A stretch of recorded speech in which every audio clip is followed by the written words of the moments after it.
Capítulo 12. 1972. Todo dependía de Chicago. A comienzos de 1972, cada uno de nuestros pensamientos, de nuestras conversaciones, empezaba y terminaba con Chicago, ya que era la sede de la Feria Anual de Muestras de la Asociación Nacional de Artículos de Deporte estadounidense. Chicago era importante todos los años. La Feria de Artículos de Deporte era el lugar donde los representantes de ventas de toda la nación echaban el primer vistazo a los nuevos productos de las empresas del sector y se mostraban a favor o en contra a través del volumen de sus pedidos. Pero aquella feria de 1972 iba a ser más que importante. Se iban a celebrar nuestros Juegos Olímpicos, el Super Bowl y nuestro Bar Mitzvah. Y era allí donde habíamos decidido presentar Nike al mundo. Si a los representantes les gustaba nuestro nuevo tenis, sobreviviríamos otro año. De lo contrario, no volveríamos a la feria de 1973. Onizuka, mientras tanto, también tenía la vista puesta en Chicago.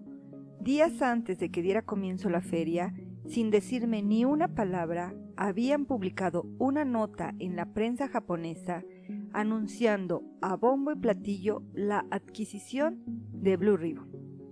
El anuncio generó ondas de choque por todas partes, pero especialmente en Nissho. Sumeragi me escribió preguntándome básicamente, ¿qué demonios? En mi apasionada respuesta de 2 páginas le expliqué que yo no tenía nada que ver con eso. Le aseguré que Onizuka estaba tratando de intimidarnos para que vendiéramos, pero que ellos representaban nuestro pasado, mientras que Nissho, como Nike, representaba nuestro futuro. A modo de conclusión, le confesé a Sumeragi que yo todavía no le había comentado nada de aquello a Onizuka, de modo que le pido que mantenga esta información en estricta confidencialidad por razones obvias. Para mantener nuestro actual sistema de distribución de cara a las futuras ventas de Nike, es importante que Onizuka nos realice envíos durante aproximadamente 1 o 2 meses más, por lo que resultaría muy perjudicial que estos se vieran ininterrumpidos. Me sentía como un hombre casado atrapado en un sórdido triángulo amoroso. Le aseguraba a mi amante, Nissho, que era solo cuestión de tiempo que me divorciara de mi esposa, Onizuka. Toda vez que animaba a Onizuka a pensar en mí como en un amante y devoto esposo, no me gusta esta forma de hacer negocios, pero considero que nos ha venido impuesta por una empresa con las peores intenciones posibles. Le escribí a Sumeragi, pronto estaremos juntos, querida, tan solo ten paciencia. Cuando estábamos a punto de partir rumbo a Chicago, llegó un telegrama de Kitami. Había pensado en un nombre para nuestra nueva empresa, Tiger Shoe Company, y quería que yo lo hiciera público en Chicago.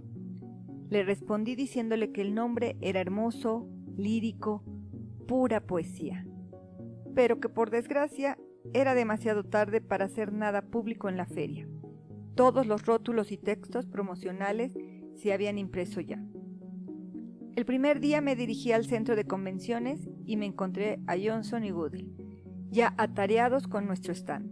Habían colocado los nuevos Tiger en ordenadas filas y ahora estaban apilando los nuevos Nike en pirámides de cajas de zapatos de color naranja.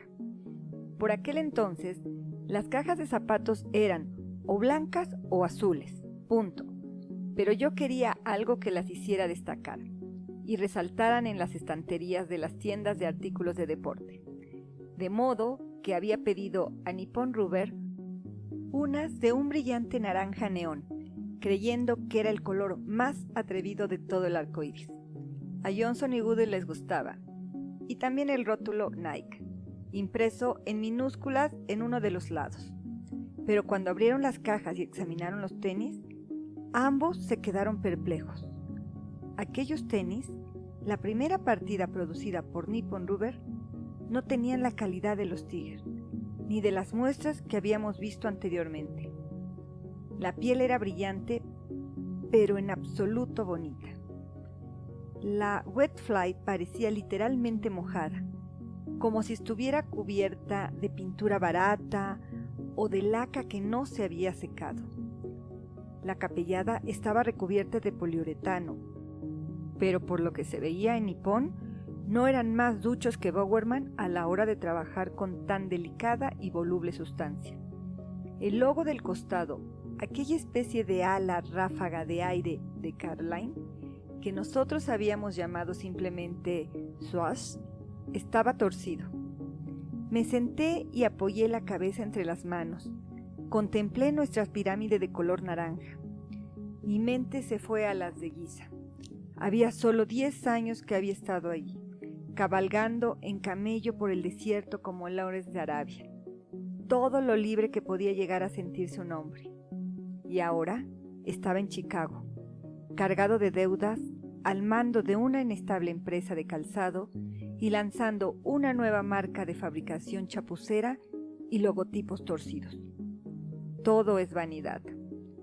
Observé a mi alrededor el centro de convenciones, los miles de representantes que inundaban los stands, los otros stands, les oí exclamar ¡oh! ¡Ah! Ante los artículos de calzado de deporte que se presentaban por primera vez. Yo era como aquel muchacho de la Feria de las Ciencias que no se había esforzado mucho en preparar su proyecto, que no había empezado hasta la noche antes.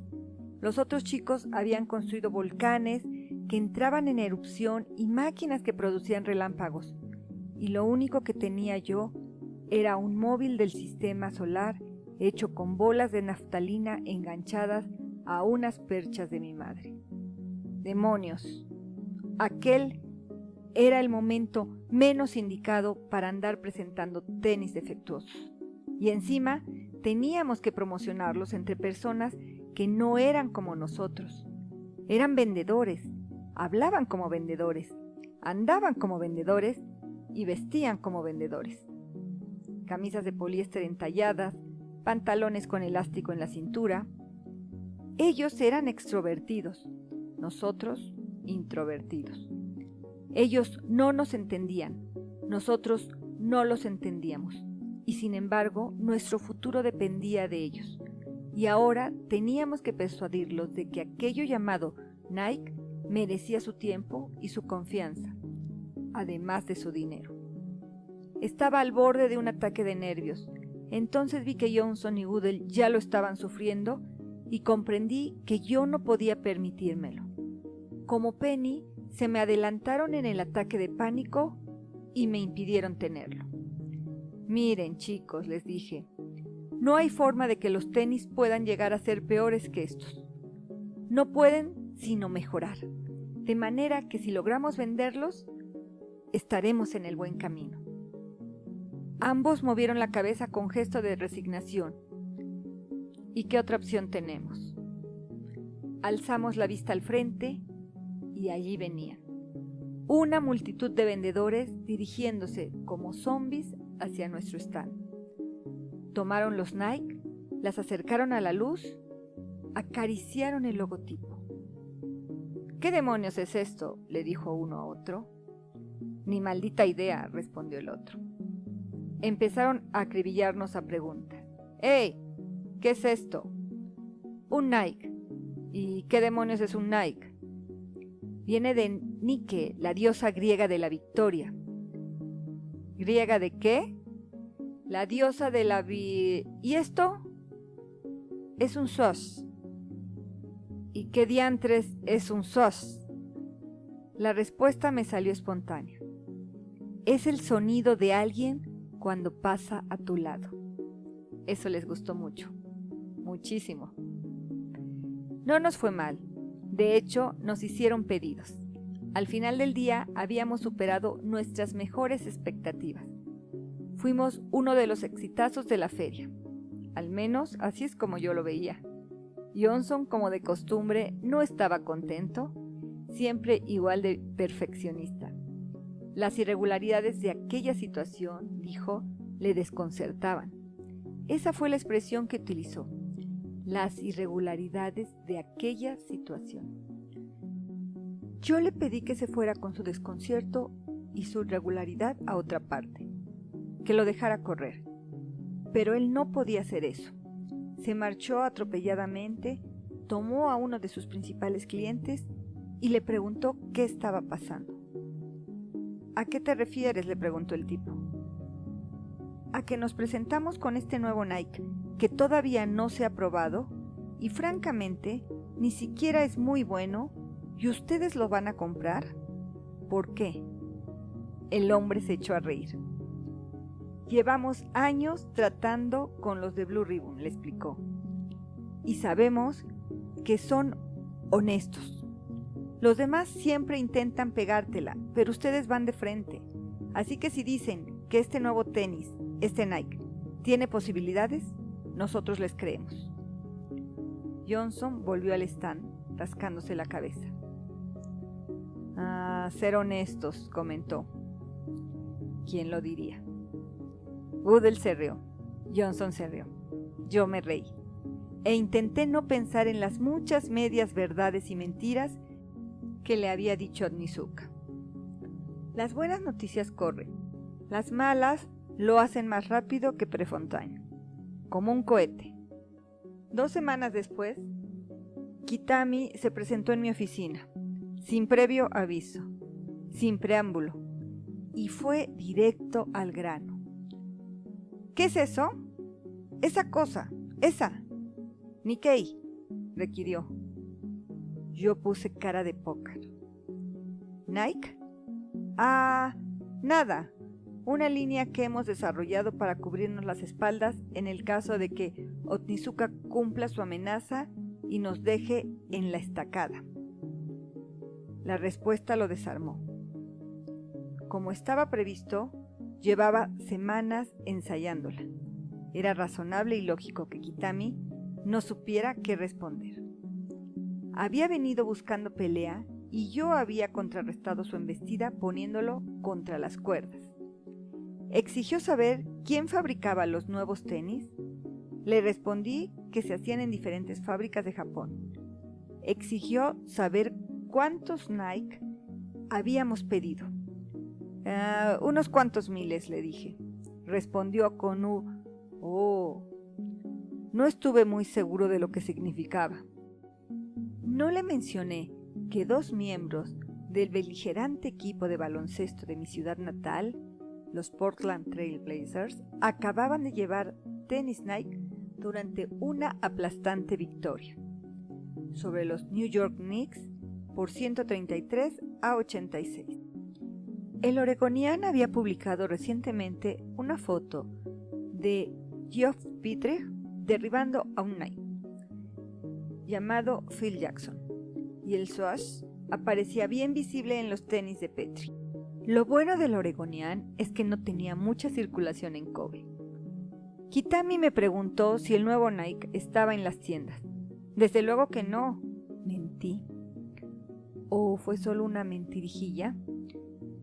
Me preguntó cuándo iba a firmar los documentos y venderle mi empresa. Le respondí que mi socio todavía no se había decidido.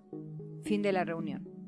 Él se abrochó y desabrochó la americana de su traje y me dijo que tenía otros asuntos que resolver en California, pero que volvería.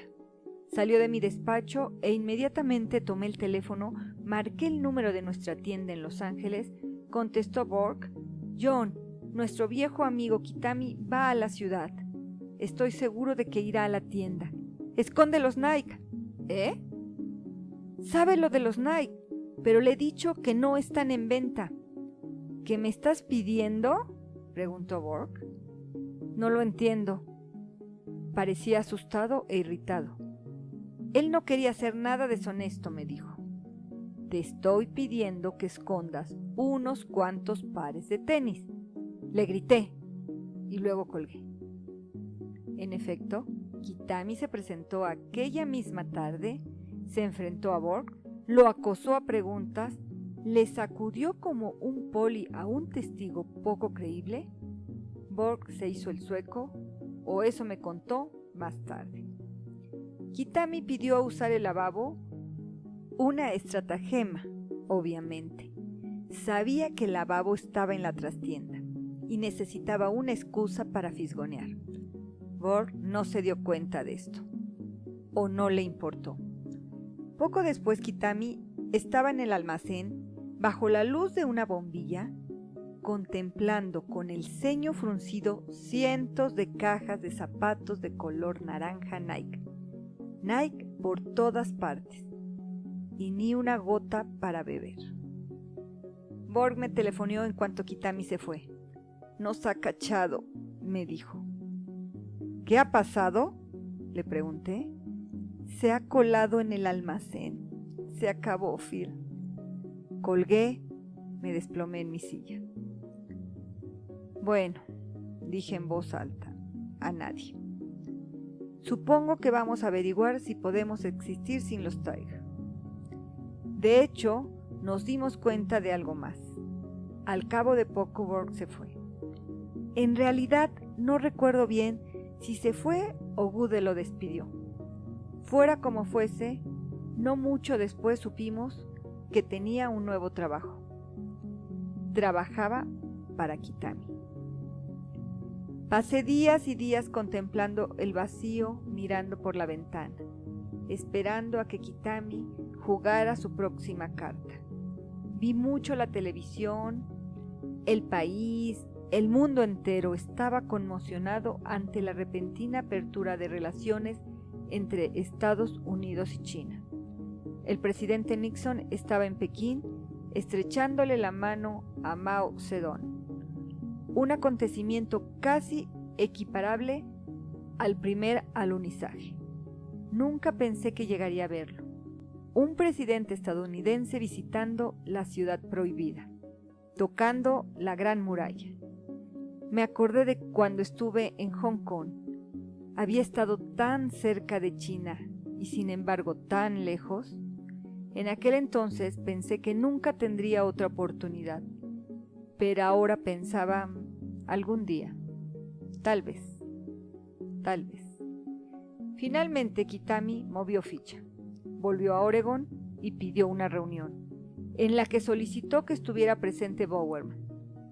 Para facilitarle las cosas a este último, sugerí como lugar de encuentro la oficina de Yaqua en Eugene. Cuando llegó el día, mientras todos entramos en la sala de reuniones, Yaqua me tomó del brazo y me susurró: «Diga lo que diga, tú no respondas nada». Asentí con la cabeza. A un lado de la mesa de reuniones nos sentamos Yaqua, Bowerman y yo. Al otro, Kitami y su abogado. Alguien de por allí que no parecía muy contento. Además, su asistente estaba detrás.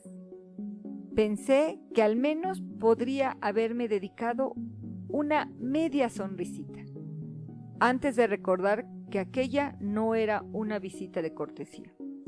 La sala de reuniones de Yaqua era más grande que la nuestra, pero aquel día parecía una casa de muñecas. Era Kitami quien había solicitado la reunión, de modo que rompió el hielo. Y no se anduvo por las ramas.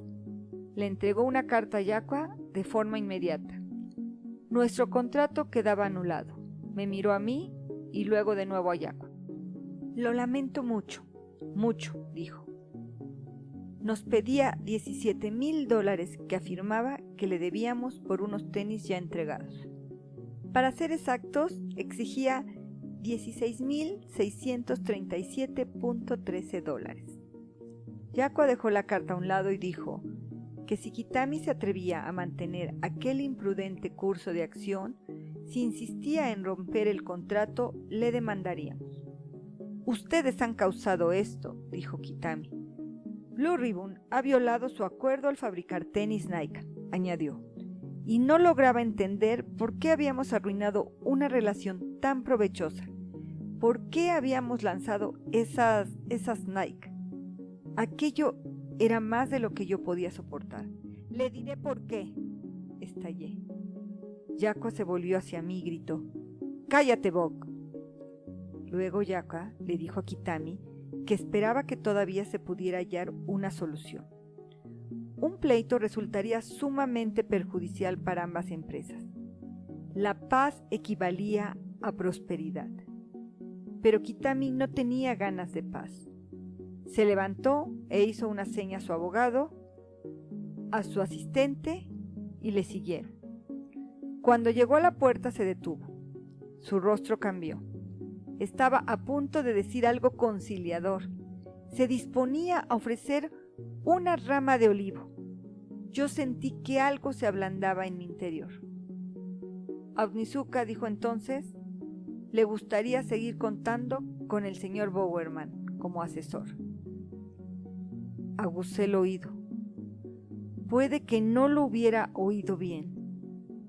Bowerman negó con la cabeza y se volvió hacia Yakua, que dijo que en adelante Bowerman consideraría a Kitami un competidor y por lo tanto un enemigo declarado, y no le ayudaría absolutamente en nada. Kitami asintió con la cabeza. Luego preguntó si, por favor, alguien podía llevarles a él y a su asistente al aeropuerto. Le pedí a Johnson que tomara un avión. ¿Qué avión?, preguntó. El próximo, respondí. Llegó a la mañana siguiente. Fuimos a correr y durante ese rato ninguno dijo nada. Luego nos dirigimos a la oficina y convocamos a todo el mundo en la sala de reuniones. Había unas 30 personas. Yo esperaba estar nervioso. Ellos esperaban que lo estuviera. Cualquier otro día, en otras circunstancias, habría sido así. Pero por alguna razón me sentí extrañamente en paz. Expuse la situación a la que nos enfrentábamos. Señores, hemos llegado a una encrucijada. Ayer, nuestro principal proveedor, Onizuka, rompió con nosotros. Dejé que lo asimilaran. Los observé mientras se quedaban con la boca abierta.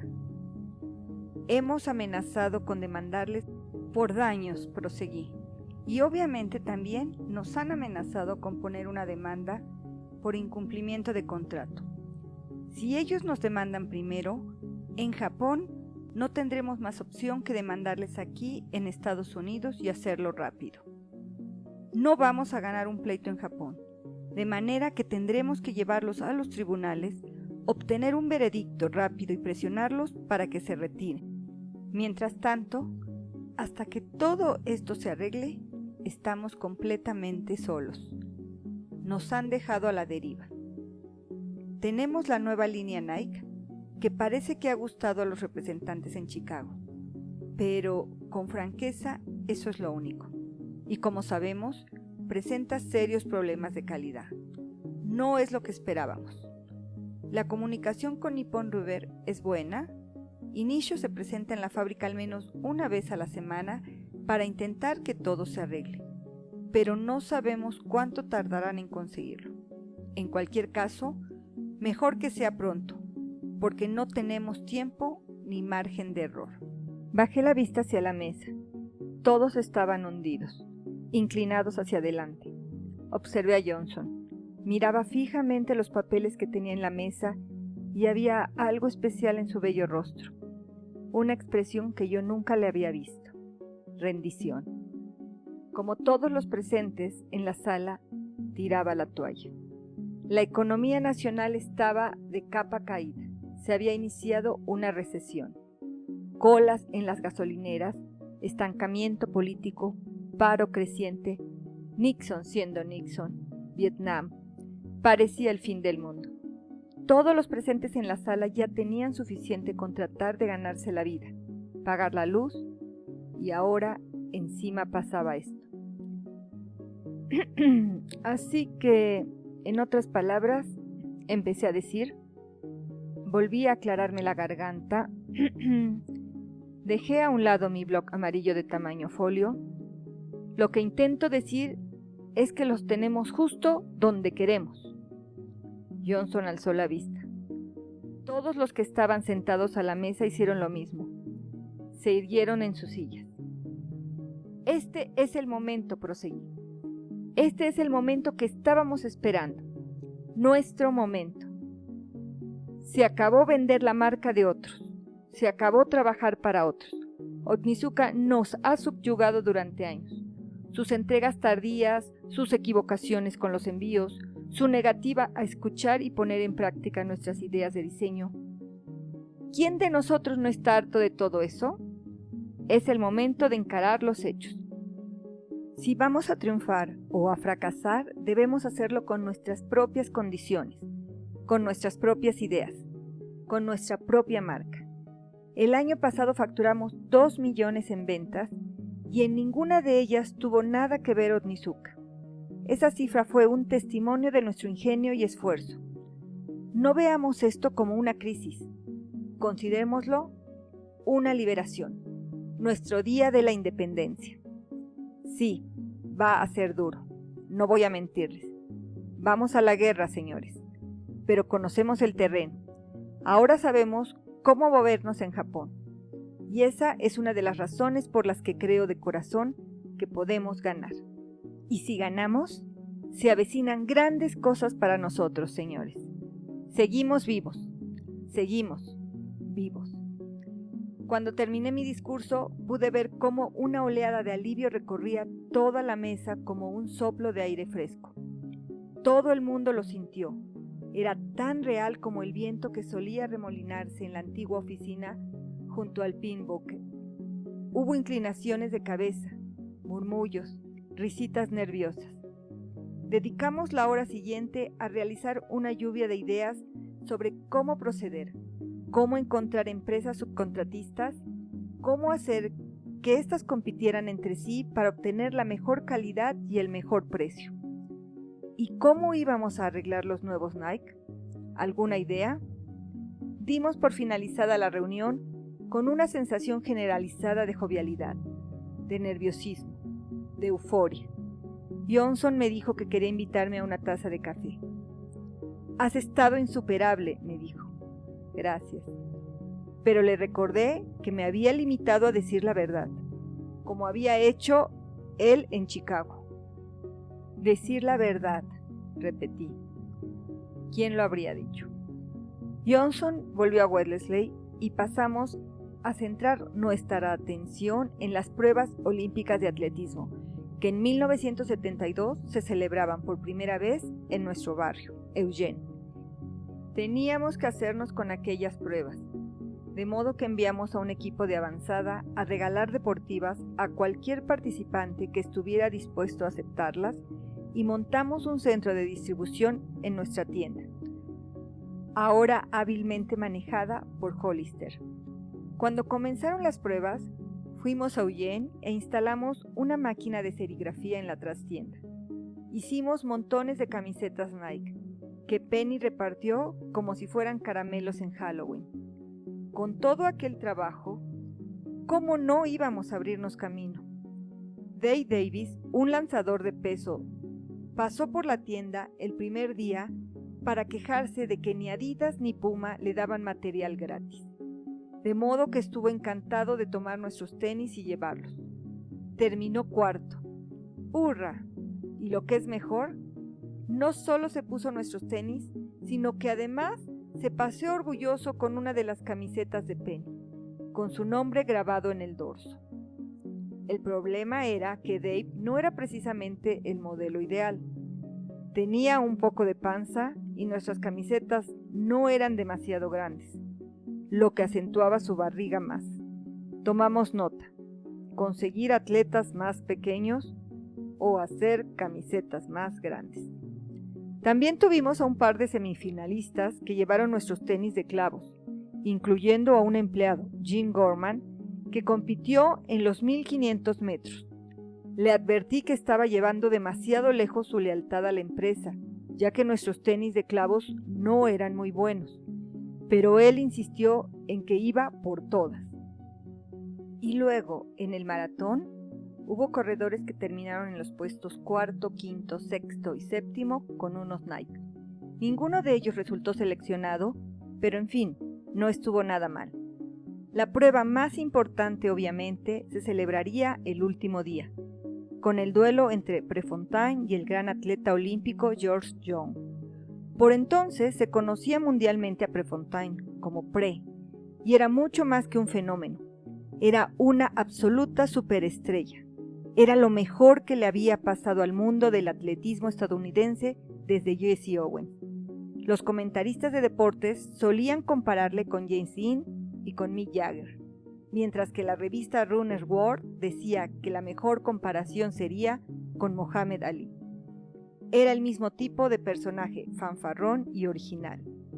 En mi opinión, no obstante, estas y todas las demás comparaciones se quedaban cortas. Pre era distinto a cualquier atleta que Estados Unidos hubiera conocido hasta la fecha, aunque resultaba difícil decir exactamente por qué. Yo había pasado mucho tiempo estudiándolo, admirándolo, sintiéndome perplejo ante su encanto. Me había preguntado una y otra vez qué tenía, por qué provocaba aquellas reacciones viscerales en tantas personas, incluyéndome a mí. Nunca di con una respuesta que me convenciera del todo. Era algo más que su talento. Había otros corredores con talento, y era algo más que su fanfarronería. Había muchos corredores fanfarrones. Algunos decían que era por su aspecto. Tenía un aire tan dinámico, tan poético, con aquella melena suelta, y tenía el pecho más ancho y profundo imaginable, sustentado por unas esbeltas piernas de puro músculo que nunca dejaban de moverse. Por otro lado, la mayoría de los atletas son introvertidos, mientras que Pre tenía una personalidad arrolladora.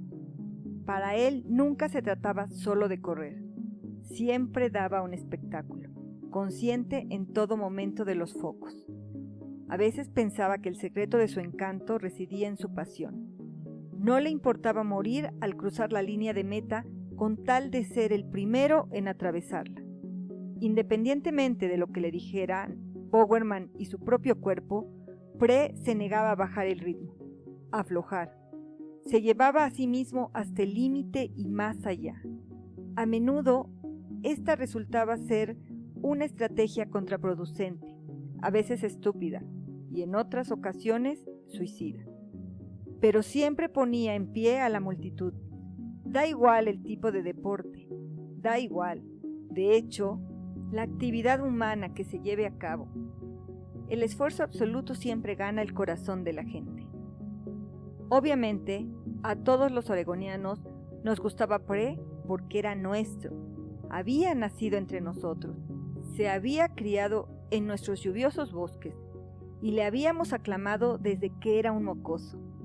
Le habíamos visto batir el récord nacional de las 2 millas con 18 años y estábamos con él, paso a paso, en cada glorioso campeonato. Todo oregoniano se sentía emocionalmente implicado en su carrera. Y en Blue Ribbon, ¿cómo no? Nos disponíamos a invertir nuestro dinero allí, donde estaban nuestras emociones. Entendíamos que Pre no podía cambiar de tenis justo antes de las pruebas. Estaba acostumbrado a sus Adidas, pero estábamos seguros de que con el tiempo sería un atleta Nike, y puede que el atleta Nike paradigmático. Con estos pensamientos, caminando en dirección al estadio Hayward Field, no me sorprendió encontrarme con el lugar estremecido, convulsionado y trémulo de vítores. Ni en el Coliseo de Roma podría haberse oído un clamor tan fuerte cuando salían los gladiadores y se soltaban los leones. Encontramos unos asientos justo a tiempo para ver a Pre haciendo sus ejercicios de calentamiento. Cualquier movimiento suyo generaba una nueva oleada de entusiasmo. Cada vez que bajaba corriendo por un lado de la pista o subía por el otro, los aficionados situados a lo largo de su ruta se levantaban y enloquecían. La mitad de ellos llevaban camisetas con el rótulo Legend. De repente oímos un coro de abucheros, profundos y guturales. Gary Lindgren, posiblemente el mejor corredor de larga distancia del mundo en aquel momento, apareció en la pista con una camiseta en la que se leía Stop Pre. Lindgren había ganado a Pre cuando aquel estaba en el último curso de universidad y este último en primero, y quería que todo el mundo lo recordara, sobre todo Pre.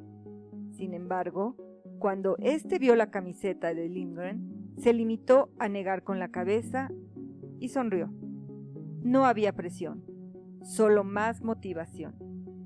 Los corredores se pusieron en sus marcas, se hizo un tremendo silencio y luego ¡bang! el disparo de salida sonó como un cañón napoleónico.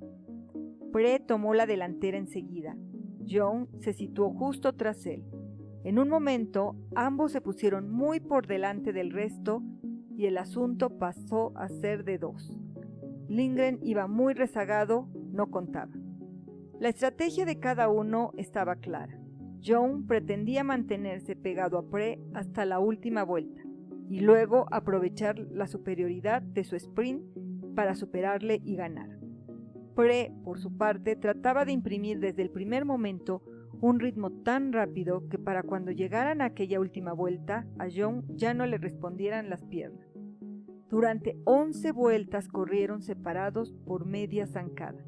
Con la muchedumbre rugiendo, resoplando y chillando, entraron en la última vuelta. Era como un combate de boxeo, como una justa, como una corrida de toros, y había llegado el momento de la verdad, la muerte cerniéndose en el aire. Pre dio un tirón, ascendió a otro nivel.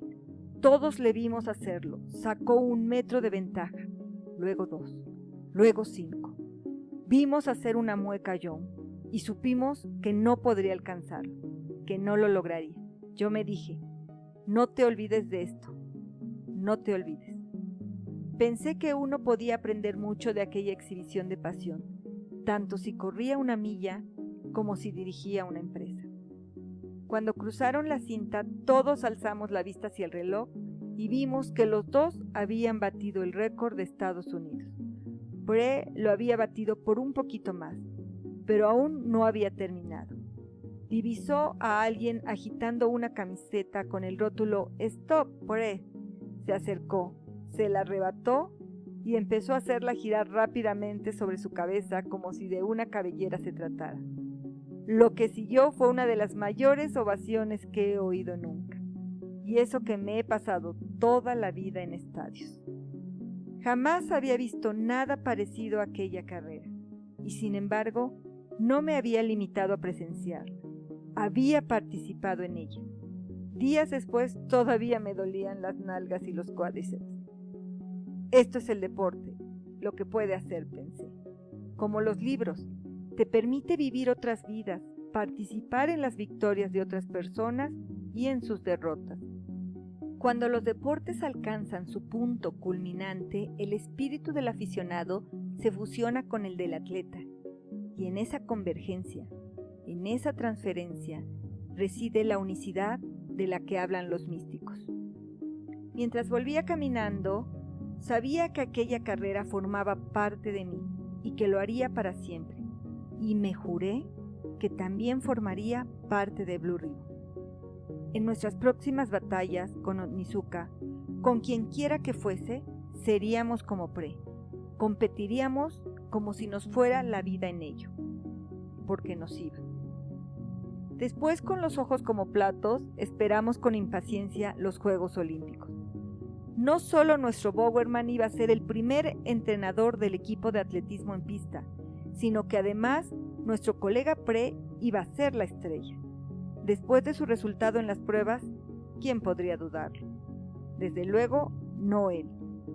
Estoy seguro de que habrá mucha presión. Muchos de nosotros nos enfrentaremos a rivales más experimentados y puede que no tengamos ningún derecho a ganar. Pero lo que sé es que si salgo y echo el bofe hasta perder el conocimiento y aún así alguien me gana, y si yo he hecho que ese chico dé un tirón y lo dé todo y más, vaya, entonces eso solo demuestra que ese día ese chico ha sido mejor que yo, declaró a la revista Sport Illustrated. Justo antes de que Pre y Bowerman partieran rumbo a Alemania, presenté una solicitud de patente para el tenis de waffle. De este último, la solicitud número 284.736 decía: la suela mejorada con tacos integrales de forma poligonal, de sección transversal cuadrada, rectangular o triangular, y una pluralidad de lados planos que proporcionan unos bordes de agarre que aportan una buena tracción. Un momento de orgullo para nosotros dos. un momento perfecto en mi vida. Las ventas de Nike se mantenían estables, mi hijo crecía sano y yo conseguía pagar a tiempo mi hipoteca. No es de extrañar que aquel agosto me hallara de un humor excelente. Pero entonces se desató la tormenta. En la segunda semana de los Juegos Olímpicos, un grupo de 8 pistoleros enmascarados escalaron una pared trasera de la Villa Olímpica y secuestraron a 11 atletas israelíes. En nuestra oficina de Tigar encendimos el televisor y todo el mundo interrumpió su trabajo.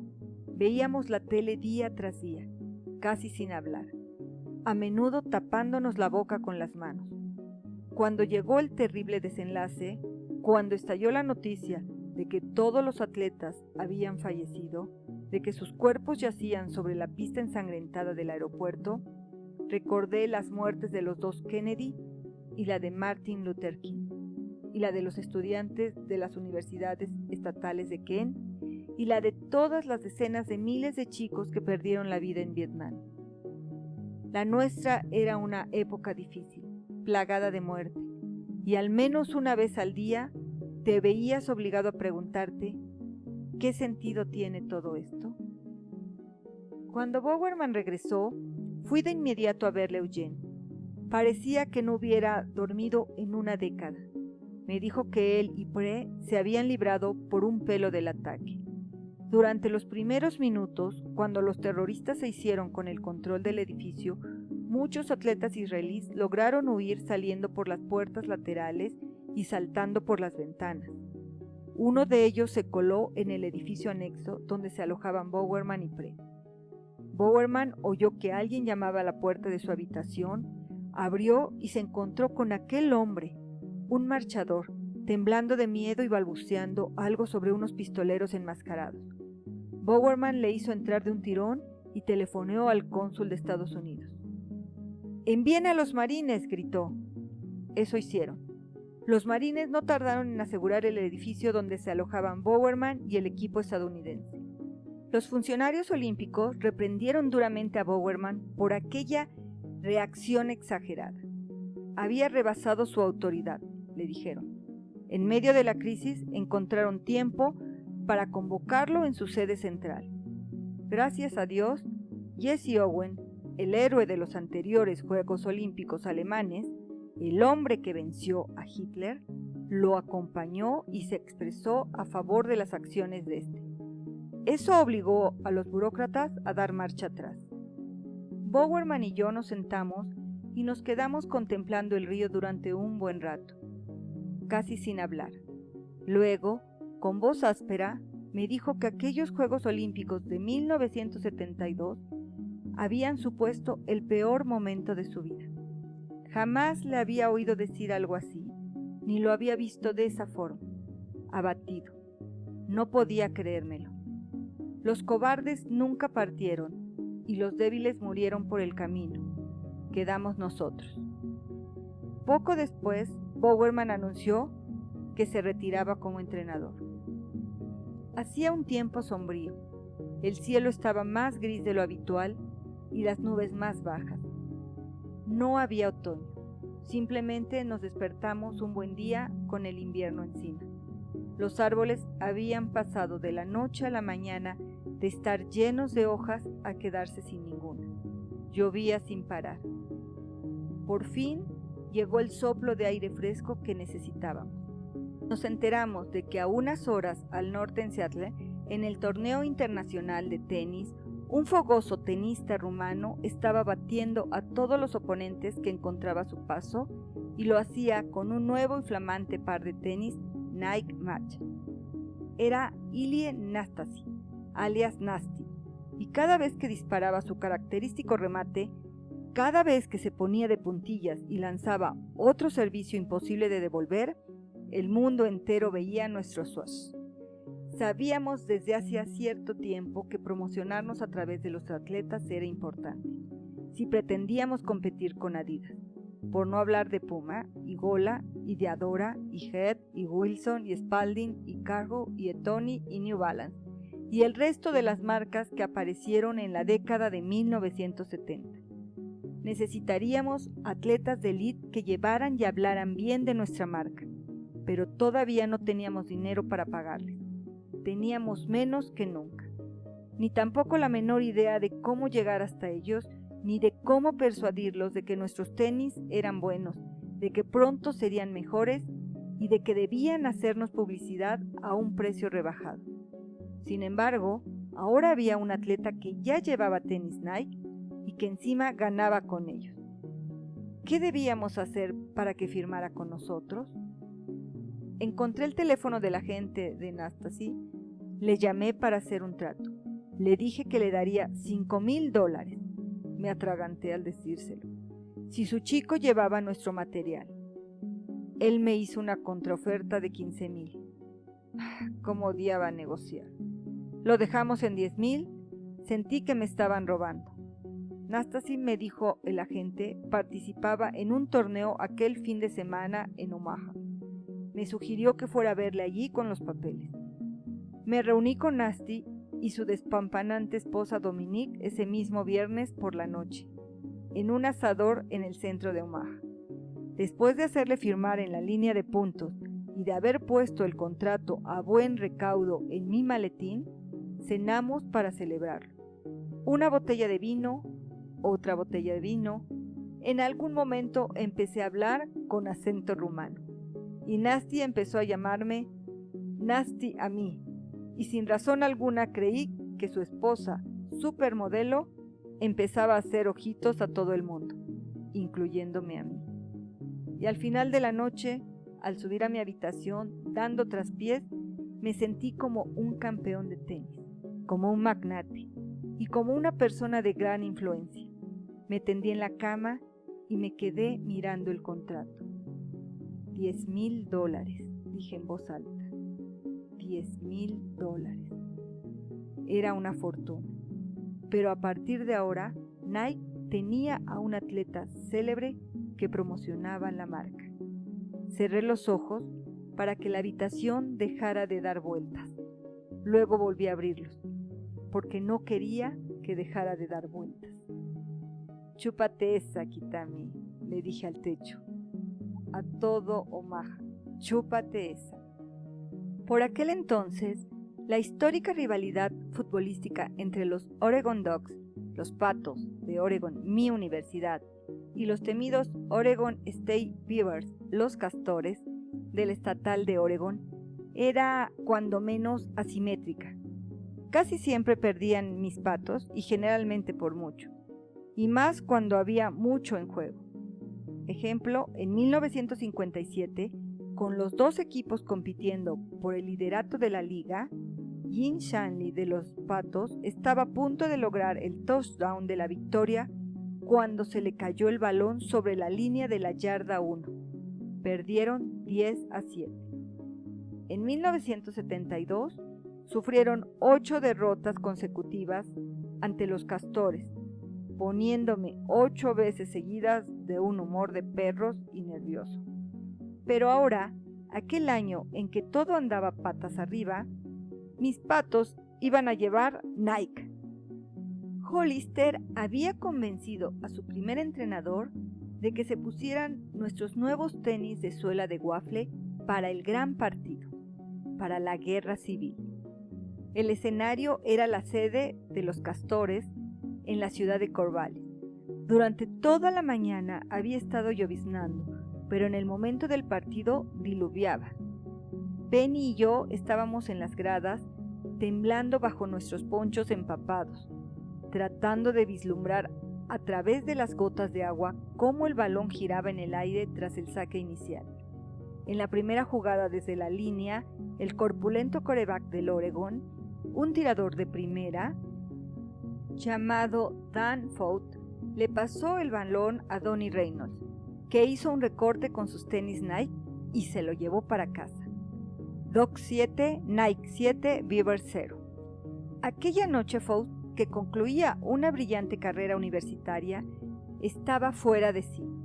Pasó por las 300 yardas, incluyendo un touchdown de 60 yardas y que aterrizó como una pluma en las manos de su receptor. La derrota pronto estuvo cantada. En la última jugada, mis Dogs iban por delante de sus dentudos rivales por 30-3. Yo siempre los llamaba mis Dogs, pero ahora lo eran de verdad. Llevaban mis tenis. Cada paso que daban, cada recorte que hacían, era en parte mío. Una cosa es ver un evento deportivo y ponerte en la piel de los jugadores. Todos los aficionados lo hacen, pero otra muy distinta es que sean ellos quienes se pongan en la tuya al llevar tus tenis. Mientras nos dirigíamos al coche, me eché a reír. Me eché a reír como un loco. Me desternillé durante todo el camino de regreso a Portland. No paraba de decirle a Penny, así es como tiene que terminar 1972, con una victoria. Cualquier victoria habría sido bienvenida, pero esa, qué victoria fue esa.